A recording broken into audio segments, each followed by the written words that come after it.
পুরাতন ভাঙা জাহাজের বিভিন্ন সামগ্রীর জন্য বিখ্যাত হচ্ছে ভাটিয়ারি।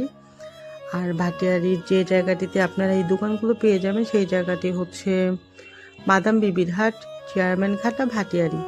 আর আপনারা এখন দেখতে পাচ্ছেন এখানে বিশাল বিশাল AC, air cooler, micro oven, বিশাল বিশাল রাইস কুকার, এখানে অনেক যন্ত্রপাতি দেখতে পাচ্ছি। আসলে সবগুলো আমি ভালো করে চিনি না।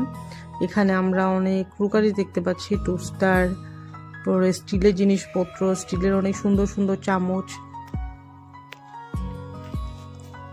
এ পাশেও অনেক ওভেন আছে, ইলেকট্রিক কেটলি, ব্লেন্ডার, টোস্টার, মানে এত সব জিনিসপত্র। এগুলো হচ্ছে জাহাজের পুরনো জিনিসপত্র, তবে এগুলোর মান অনেকটা ভালোই থাকে।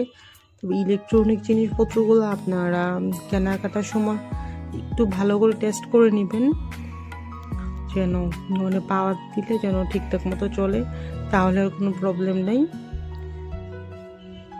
তবে বাংলাদেশে যেসব প্রোডাক্ট আছে এইগুলোর চাইতে কিন্তু এই জিনিসগুলোর মান অনেকটা ভালো, কারণ এখানের যেসব জিনিসপত্র আছে সবগুলোই হচ্ছে দেশের বাইরে জিনিসপত্র। জাহাজ ইউজ করা হতো, তো জাহাজ যখন পূর্ণ হয়ে যায়, ভেঙে যায়, তখন এই জিনিসপত্রগুলো ভাটিয়ারিতে নিয়ে আসা হয়।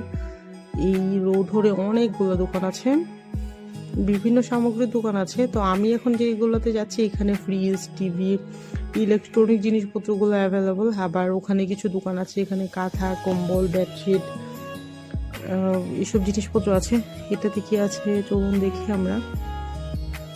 এখানে একটা বিশাল রাইস কুকার দেখতে পাচ্ছি, এখানে আছে চামচ। যারা রেস্টুরেন্ট বিজনেস শুরু করতে চান তারা যদি এইখান থেকে আপনি নেন তাহলে কিন্তু অর্ধেক বাজেটে আপনার রেস্টুরেন্ট সাজিয়ে ফেলতে পারবেন। কারণ রেস্টুরেন্টে রান্নার জন্য যে সমস্ত বাসনকোসন লাগে এগুলো আমার মনে হয় মার্কেটের চাইতে অর্ধেকের চেয়ে কম দামে এখানে পাবেন, এবং এগুলোর মানও অনেকটাই ভালো। টেবিল ফ্যান আছে, চার্জার ফ্যান। এটা আসলে ক্যামেরাতে কতটা বড় বোঝাতে পারছি না, কিন্তু এটা বিশাল একটা রাইস কুকার।